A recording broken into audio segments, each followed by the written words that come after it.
Greetings. You know, my mentor Alex Mandossian is with me, and we are speaking almost over a year later on video. By the way, we had exchange on WhatsApp and text message and get to know each other.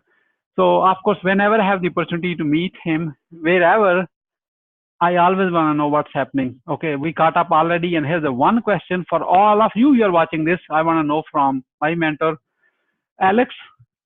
Blunt question. I'm going to put you on a spot, and here you go. What is the single most professional failure you had in your life? What did you learn from it? And how did you recover from that? The biggest professional failure in my life was 1989. It was in Long Beach, California, in the United States. It was a frozen yogurt and bakery retail store, which was part of a franchise.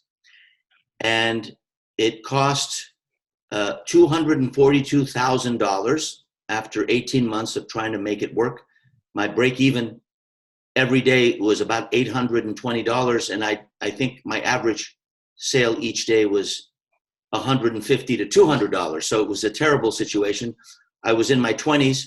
I didn't know anything about business, and I certainly didn't know anything about advertising or marketing.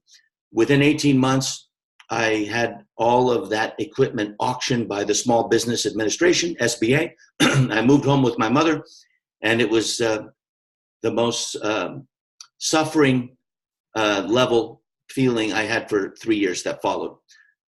And because of that, what I learned most from it is that a business does really three things. It does production, like we made yogurt, we made bakery items. It does operations. We had to do payroll, and we had a team of employees there who stole from me. They were high school students. And then we have marketing. And marketing was not only the advertising, but the strategy behind getting people into the store. Well, I had production down. We had the best yogurt. We had 56 toppings, too many. They all went stale because no one ate. And then we had operations. Everyone got paid on time. It was spotless. It was the most beautiful yogurt store with neon lights and everything. The polar bear was our brand, but we didn't have marketing. And so I spent all my money on production and on operations, and I should have spent most of the money on marketing. At least 50% of all the money that came in should have been on marketing. And so I learned at that point that if I know marketing, then I can do anything in any business at any time from anywhere. And that is what ultimately influenced me to become a digital marketer, because I felt having a physical location was not good. And in 1995, I became a BG digital marketer on AOL, America Online, which if you're still living now, you don't remember, but it was the dial-up years with no fast connection. Usually the line was busy when you tried to get online. And that was BG before Google, BG. No Google, no Facebook, no Twitter, nothing, no WhatsApp, no Zoom, nothing. So I learned that marketing is the most important of the three things that a business does: production, operations, marketing. And spend most of the money on marketing, then you can produce, then you can operate. So sell first and then do those other things. Because once you've sold something, I remember I sold my first $100,000 client 4 years ago. I didn't know what I would do, but who cares? It motivated me to come up with a curriculum to teach that person. So that's what I learned, and that's how I recovered. And what was the third question? What did you learn from that? How did you recover from that? So, okay, that's how I recovered, and that's what I learned is I recovered by learning marketing and forgetting about production and operations. And so if you're in a business right now, forget your business card, forget your office, forget your desk. If you have a smartphone, you have a business. Use the phone. Don't use email. That's called creative avoidance. Use the phone. People are not expecting phone calls.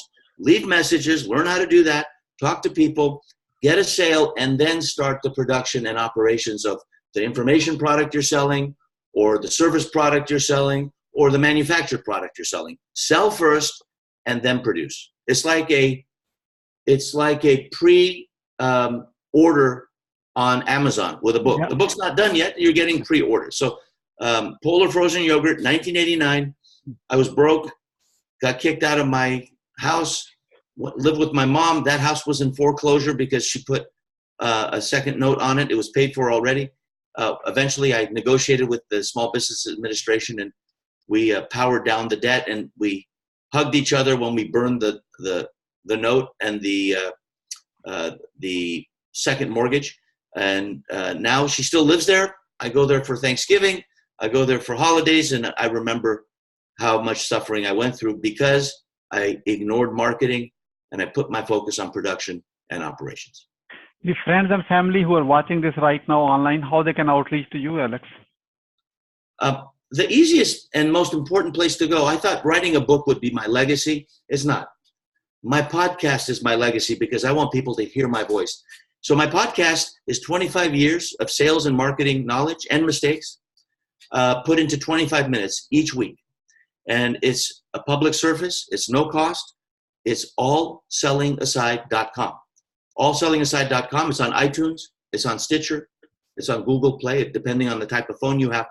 And if you hate to sell, the podcast was designed exclusively for you. My ideal listener is any service professional, a coach, a consultant, anyone in service who hates the selling process. I want to welcome you because I will show you how to make it fun. Alex, you have no idea. I'm telling you right now on this call, I have been listening to all of your episodes in my 2-hour walk every day.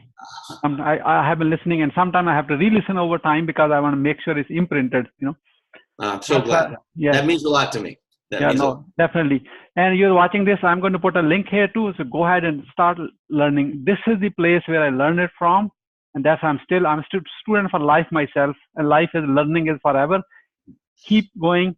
That's the only way we grow and learn from the best of the best. And Alex is the person where I learned how to even speak on a camera, So thank you so much and have a blessed day. Click and share because sharing is caring, okay? Because don't keep it to yourself because you just learned it from this.